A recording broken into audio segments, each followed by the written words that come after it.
செந்தூரில் கோயில் கொண்ட சிங்கார வேலா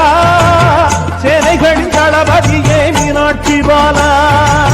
செந்தூரில் கோயில் கொண்ட சிங்கார வேலா திருச்செந்தூர் கோயிலிலே வேளாளர் சண்முகா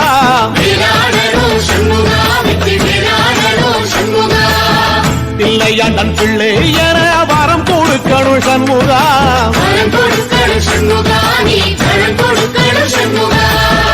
திருச்செந்தூர் கோயிலிலே வேளாளர் சண்முகா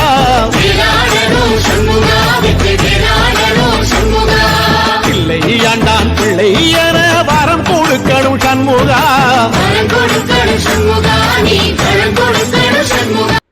ஆணவம் அகற்றி அமைதியை தந்திடுவாய் அகங்காரம் நீக்கி பொறுமையை எனக்களிப்பாய் காமம் குரோதம் துவேஷம் யாவையும்